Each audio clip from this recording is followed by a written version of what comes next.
Well, hey, welcome to Unchurched. My name is Todd. Really glad to be spending this time with you. I'm in the middle of a series called What He Said, exploring the words of Jesus. If you've been loving these sermons, as always, please like and subscribe and share today's message with somebody that you think it will encourage. If you'd like to be part of getting these sermons out to more and more people, please become one of my patrons. You can find me on patreon.com/unchurched. This week, what he said about the meaning of everything. You're like, ambitious much? Touche, preacher. This is the very, very famous Sermon on the Mount, and I'm going to read you the whole thing. When was the last time someone read you the whole Sermon on the Mount? If it's been in a while, that's a bit of a shame.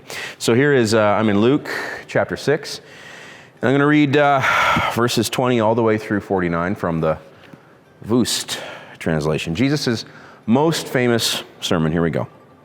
And he himself, having lifted up his eyes on his disciples, was saying, "Spiritually prosperous are the poor, because yours is the kingdom of God. Spiritually prosperous are those who are hungering now, because your desire shall be satisfied. Spiritually prosperous are those who are now weeping audibly, because you shall laugh. Spiritually prosperous are you when men shall hate you and snub you as a disreputable character and revile you and contemptuously reject your name as pernicious on account of the Son of Man.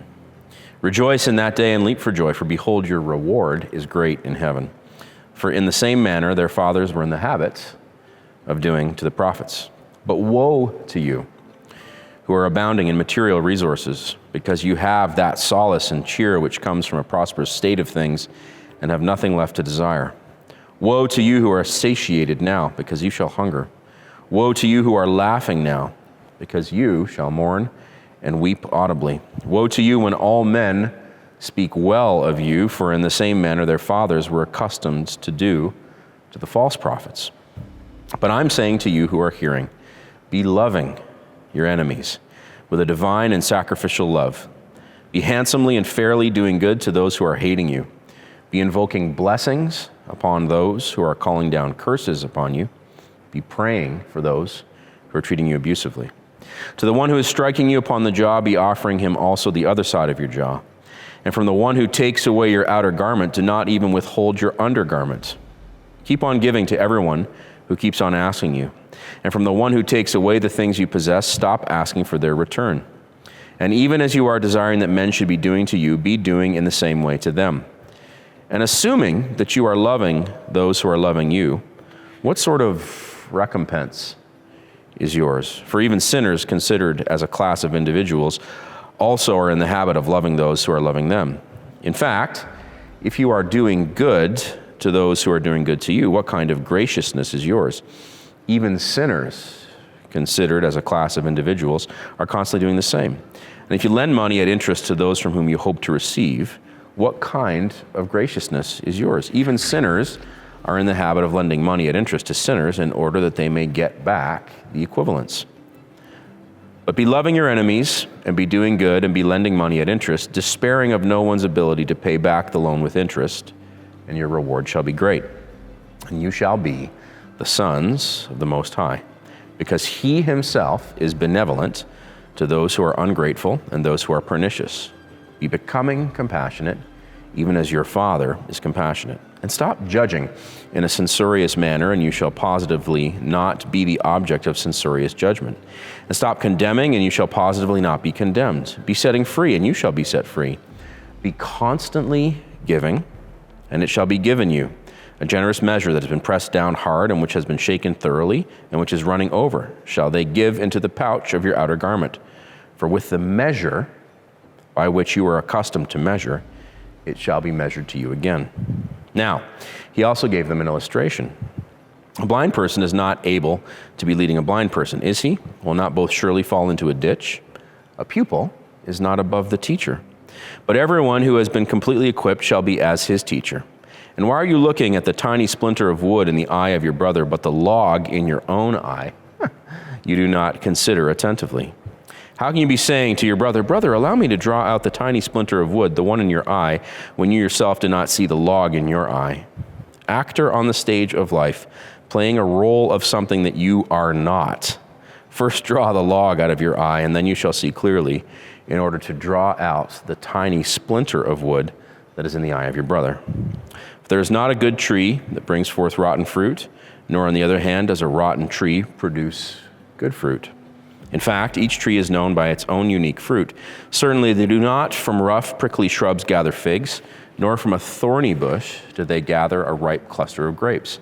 A good man out of the good treasure of his heart brings forth that which is good, and the pernicious man out of the perniciousness of his heart brings forth that which is pernicious.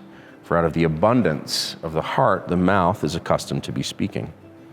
But why are you calling me Lord, Lord, and are not doing the things which I am saying? Everyone who comes to me and is hearing my words and is putting them into practice, I will show you to whom he is like. He is like a man who is building a house, who dug and went deep and laid a foundation upon the solid rock. And a flood having come, the river dashed against that house, and it was not strong enough to shake it, because it was built securely. But he who heard and did not do is like a man who built a house upon the ground without a foundation, against which the river dashed, and immediately it collapsed, and the ruin of that house was great. After he ended all his words in the hearing of the people, he entered Capernaum. Cool, right? There's a chance that you've never actually read or heard the entire Sermon on the Mount in one go. Preached in Galilee. Most scholars think it was preached just on the northwestern shore of the Sea of Galilee. I've been there many times myself. And the traditional spot is a church on top of a hill that kind of commemorates the occasion. It seems like it really could have been the spot, because if you work your way up to the top of the hill and look down to the Sea of Galilee, the hill forms kind of really a perfect amphitheater where you could definitely seat 5,000 to 7,000 people. And Jesus would have stood down at the base probably with the sea at his back and spoken up towards the hill, and everyone would have sat on the hill listening to him. The Beatitudes, the Sermon on the Mount. Put simply, this is where Jesus introduces what I call the opposite game. Okay, in the Sermon on the Mount, what Jesus does is he kind of turns the expected order on its head. He introduces a whole new way of being to his disciples. He introduces the opposite game. Now, when we think about what it means to be a Christian, what it means to follow Jesus, we often get the question, well, what is it? What is Christianity? What does it mean to be a Christian? What does it mean to follow Jesus? I was in a conversation just recently with a friend about this. He was asking me for kind of a distillation of what it means to be Christian. And one of the sad things about our world, and it's our fault as Christians, organized Christians, it's the fault of the organized church, that many people, if you were to say, what's Christianity all about, would say, well, Christianity is really a system of rules. It's a system of control that is designed to stop people from doing morally bad things. Now, I realize as I say that it might offend you. You might have like a instant reaction, but just sit with it for a minute, maybe write it down, maybe pause it. Many people think Christianity is a system of control, a system of rules designed to stop people from doing morally bad things. If you look at the history of the organized church, if you look at your history, if you've been part of the organized church for any amount of time at all, I think you can easily see that has been, to greater or lesser degree, but probably to greater degree, the pattern in your Christian experiences. So much of the emphasis of the organized church is on stopping people or pressuring people to stop doing bad things. Now, of course, that's not what Christianity really is, okay? True or authentic Christianity is the opposite of a system of control. It is not designed to pressure people into not doing morally bad things. Christianity, in an authentic sense, at its core, is really a radical new way of being human that prioritizes self-giving love and turns the world system on its head. That's what I think true Christianity is. Okay? It is a new way of living introduced by Jesus that prioritizes self-giving love. I like to say self-giving love that does no harm, and turns the world system, the normal way of doing things, on its head. This is ultimately, I think, why the Jewish religious elite killed Jesus or had him killed at the hand of the Romans, was because he was threatening the order of things, the way in which their whole society was structured and organized. Jesus' new way was laying an axe to the root. So, put another way, if you want to distill Christianity down, you can do so by just emphasizing two sections from the Sermon on the Mount, verses 27 and 28, and verses 35 and 36. Here they are here. So this is 27 to 28. So Luke 6, 27 to 28.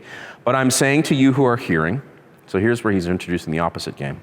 Be loving your enemies with a divine and sacrificial love. Be handsomely and fairly doing good to those who are hating you. Be invoking blessings upon those who are calling down curses upon you. Be praying for those who are treating you abusively. And then 35 through 36. But be loving your enemies, and be doing good, and be lending money at interest, despairing of no one's ability to pay back the loan with interest. And your reward shall be great, and you shall be sons of the Most High, because he himself is benevolent to those who are ungrateful and those who are pernicious. Be becoming compassionate, even as your Father is compassionate. So here's what living the way of Jesus is all about. If you were to focus on these two sections from the Sermon on the Mount, we get kind of these distilled ideas about what Christianity truly is, but what it really looks like to follow Jesus. We get the bedrock, the key to the meaning of everything. The first thing is the importance of self-giving love. Okay, the way of Jesus looks like self-giving love. If you're looking for the meaning of everything, you will find it in self-giving love. We find this in verse 27, the first part. Love your enemies, or be loving your enemies. Here it is, with a divine and sacrificial love. So a few things that are difficult about this. It's a continuous imperative, be loving, so all the time.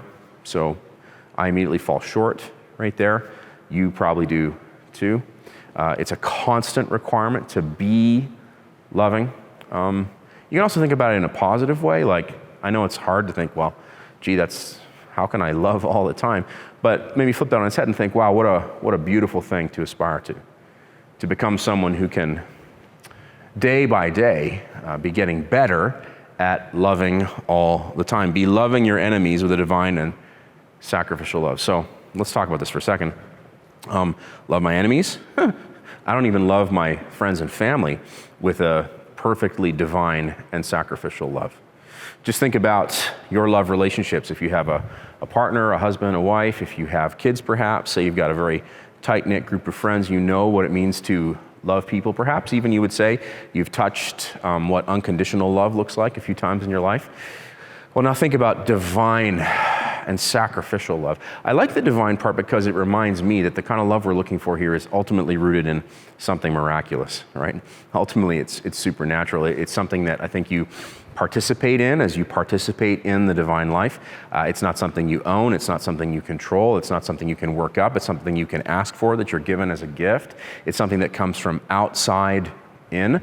In that sense, I think there's license there to live freely and without a sense of condemnation, like I'm not loving enough. Well, if you ever feel that way, you need to remember this is a divine love we're talking about here. And if God exists, and if God is in any way like God is described in the pages of the Bible, then God has more than enough love to pour into you and through you. Be loving your enemies with a divine and sacrificial love, a sacrificial love, self-giving love that does no harm. Put simply, the Christian ethic is a you first ethic. Not me first, you first. And here's why we say Christianity truly is the opposite game. What is the ethic that runs our world? Well, me first. Right? Am I right? That's the ethic of our world. Me first. Follow your bliss. Do whatever makes you happy. Right? Look out for number one. Almost any business book you'll read, self-improvement book you'll read, has that very near the heart of the premise of the book, that in order to have a healthy and a fulfilled life, in order to unlock the key to the meaning of everything, you must first look out for yourself. Christianity, the way of Jesus, turns that on its head. A Jesus ethic is a you first kind of ethic. If you want to put this simply into practice in an achievable way, you can think about always preferring the other. Now, let's just be clear. I don't think any of us are going to do this all the time. Even as I was writing this sermon, I was thinking about all the times that I have failed to put the other first. In the midst of the busyness of life, especially if you find yourself in a difficult or a stressful season, it gets really easy to focus on yourself. This is one of the reasons I really appreciate the Eastern practice of meditation and mindfulness, because it can help you to get some distance between the noise of your lived experience and the heart of the matter. And when you can get some distance from the noise, I think if you belong to Jesus, you'll wake up in that silence, you'll wake up in that space and find the ability to at least try to prefer the other in your next few successive moments. It's really important, by the way, since we're on this, to remind you that next time you fail to prefer the other, don't allow that to force you into retirement, right? Like, crap, I failed to prefer the other, that's it, I'm never gonna do it again. No. Get back up, right? We fall down, we get back up. We fall down, we get back up. We fail, we get back up, and we try again. Prefer the other. The key to the meaning of everything is found through preferring the other, at least if what Jesus says is true. And next, if you want to unlock the meaning of everything, or the key to the meaning of everything, you need to turn the world on its head. We find this in verse 27, part B. Be handsomely and fairly doing good to those who are hating you. Do good to those who hate you. This literally flips the world on its head. And I love Jesus because he so rarely is easy to live with. He so rarely makes a suggestion. He tends to issue commands, and he structures his commands in such a way that if you're intellectually honest, there's just no escape. Be handsomely and fairly doing good to those who are hating you.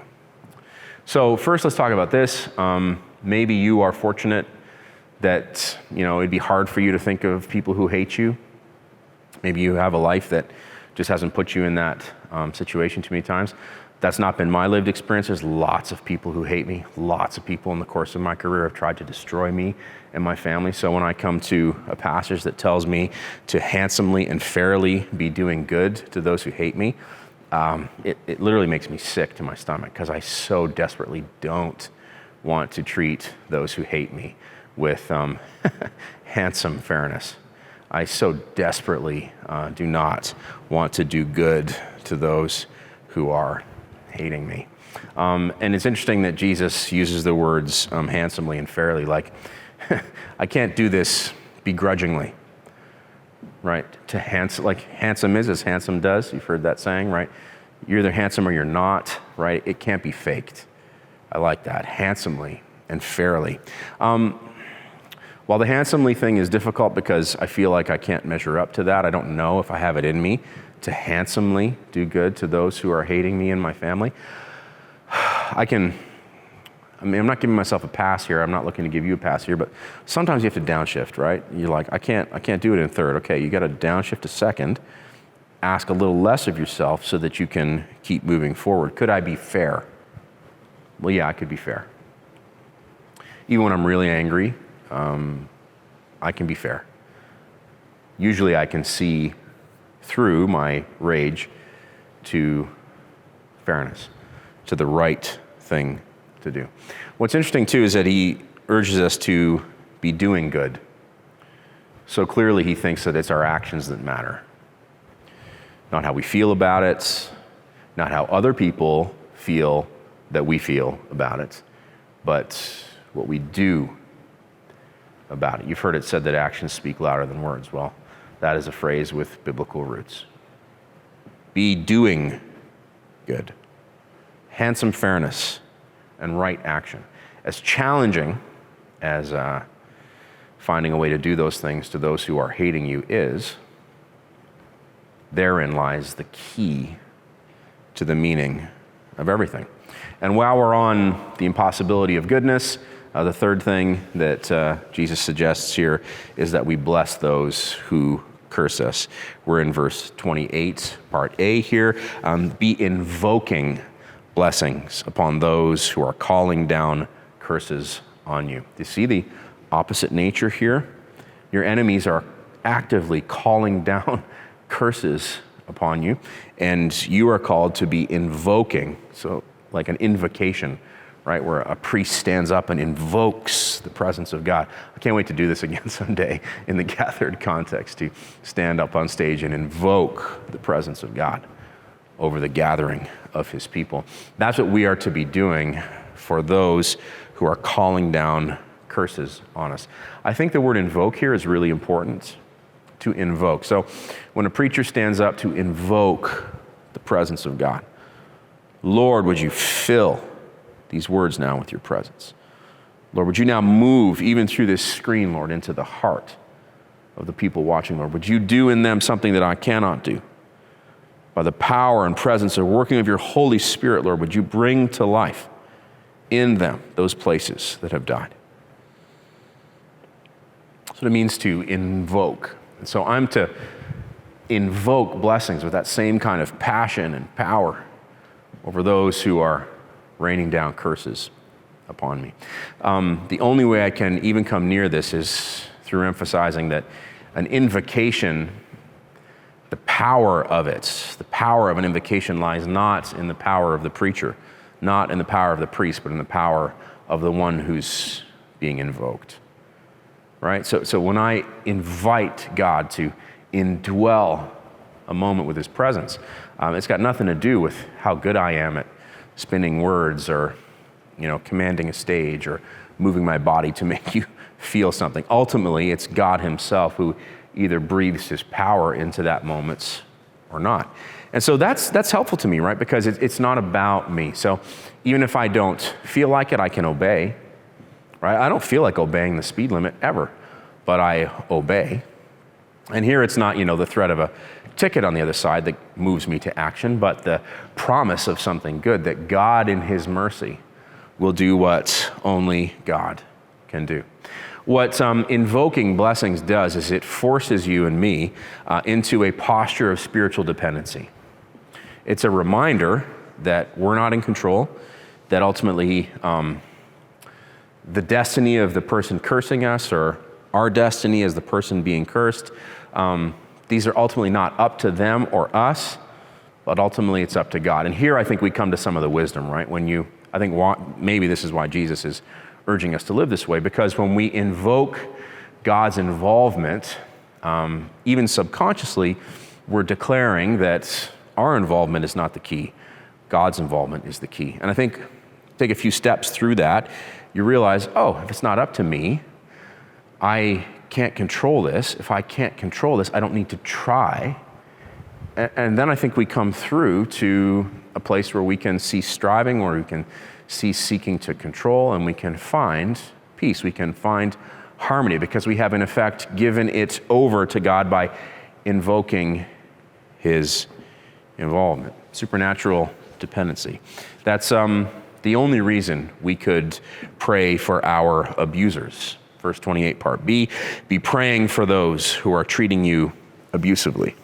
So as I wrote this, I thought, man, this is like impossible. What if somebody's watching? There's thousands of people who watch this every week now. And I was thinking, man, guaranteed on a week like this, there's going to be somebody watching who's been abused, who has suffered abuse at the hands of another. And who am I to tell you how to respond to that abuse? Now, obviously, this is not what Todd said. This is what Jesus said. So we're quoting Jesus here. But even so, I want to be careful. I want to be really respectful of your pain. Okay, it's difficult, right, to pray. Well, can you imagine praying for those who are treating you abusively? I suffered horrible abuse in the last year. Horrible. And I got to say, when I do pray for my abusers, I want to pray damnation on them. I want to pray destruction on them. I want to pray the loss of everything they hold dear. And I sometimes catch myself in that attitude, and I'm like, whoa, that is very inconsistent with the way of Jesus. It's very inconsistent with the cross. And so I'm not trying to live a fake life, so, I'll obviously can't hide anything from God. He knows how I feel before I even express it. So, I'll admit those feelings, I'll be real with those feelings, and then I will, force myself to say, Lord, deal with them according to your mercy. So sometimes if you're being asked by Jesus here, as he's inviting you to live the opposite game and thereby discover the key to the meaning of everything, if you're being asked to pray for your abusers and you don't know how, let me just say that sometimes you can pray for deliverance. So you can pray that your abusers be delivered from whatever it is that is causing them to act that way.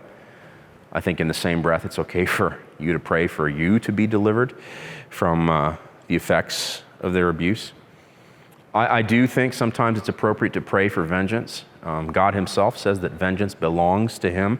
He declares that he will repay. And so sometimes when you find yourself in a really dark place, if something really horrible has been done to you and you don't know what to do or how to react, I think it is okay to deliver those people to the Lord, to say, Lord, I deliver them to you. I am so angry, I don't know what to do.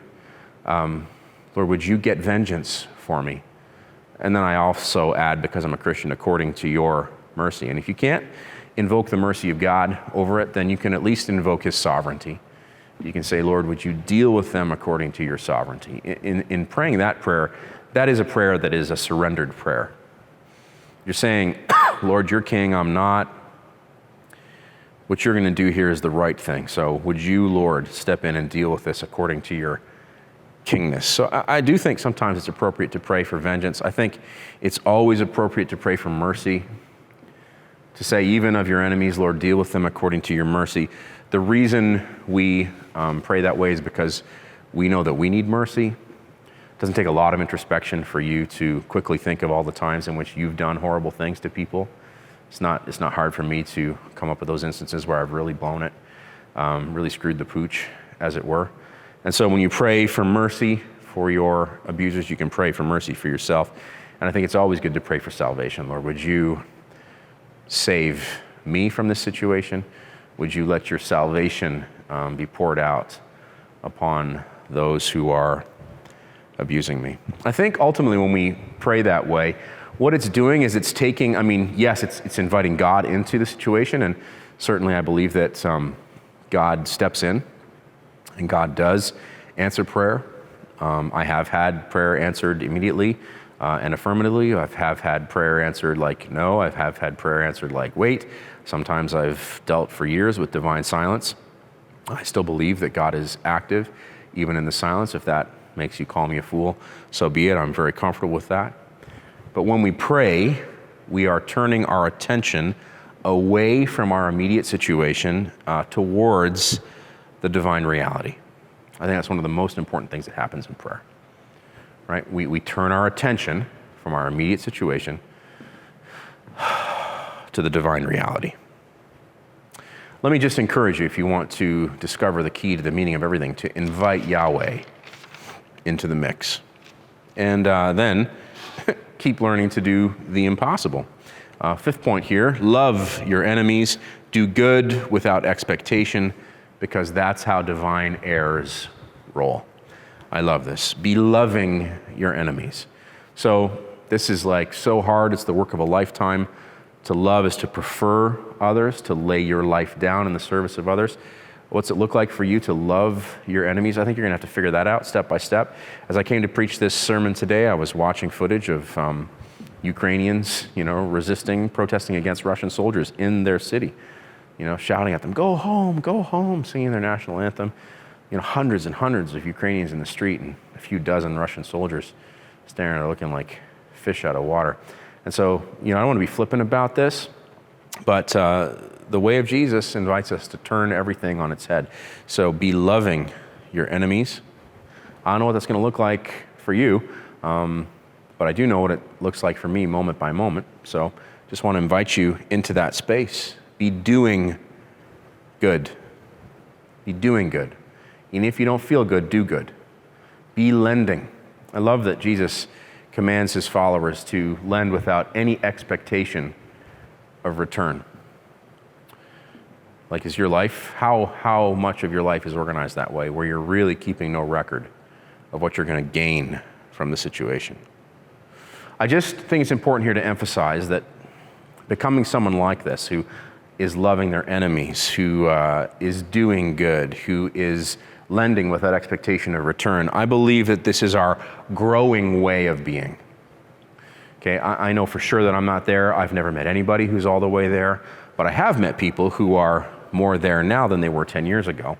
This is the only reason I do not despair in my following of Jesus, because I have seen enough evidence in my life and in the lives of those I know, love, and respect that this is working, that they are becoming more and more like this, that this is their growing way of being. So let me invite you into that growing way of being today. That is, if you want to unlock the key to the meaning of everything.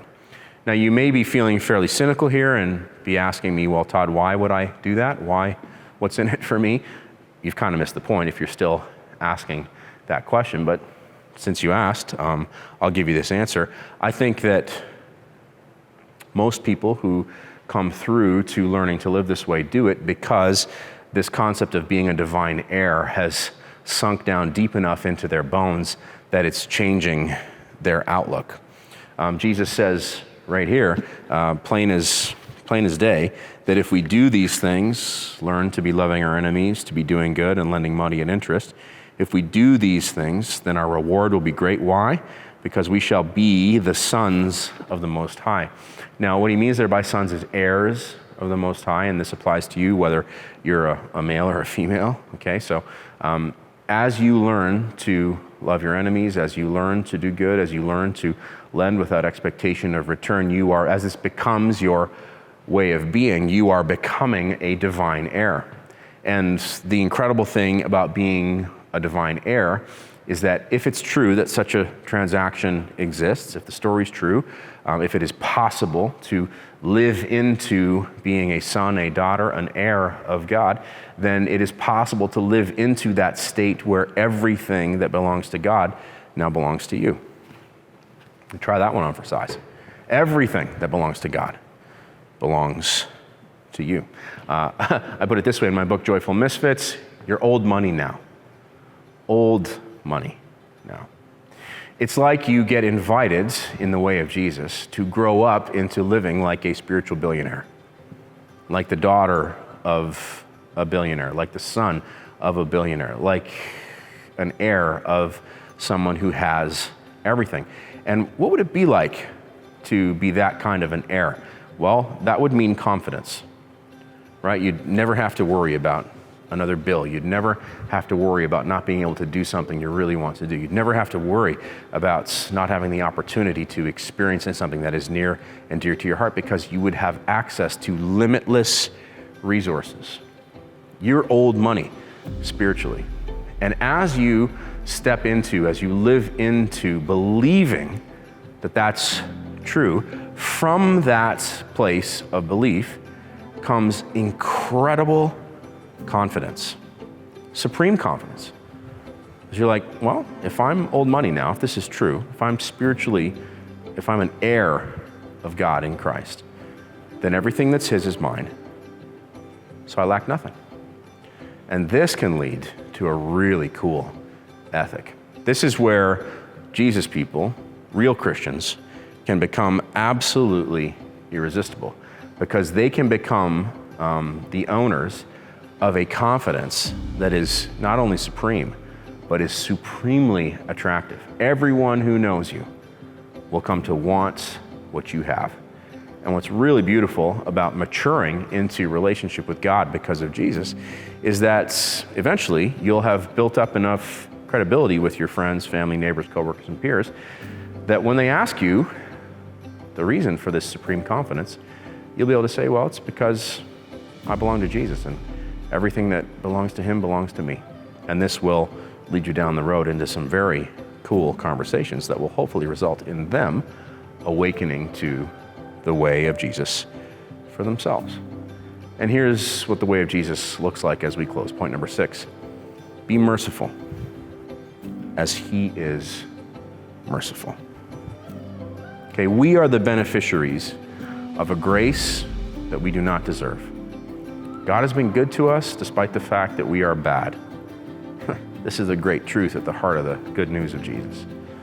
That God is so good that he did not leave you alone in your badness, but he made a way for you to be restored to relationship with him, despite the fact that left to your own devices, you're a rebel. I am too. But he loved you that much to make a way in Jesus' death and resurrection for you to be restored to relationship with the God of the universe. You've been given goodness that you could never earn. And as we awaken into that, as we begin to really accept and believe that, well, what else can we do but give that kind of goodness to others? Everything that belongs to God belongs to you, and you deserve none of it. There's a beautiful freedom that comes in that place. There's a beautiful generosity that comes as you step into that place. Because he has first loved us, we love others. We do this because we are Christians, because we belong to Jesus. And he is showing us the key to the meaning of everything.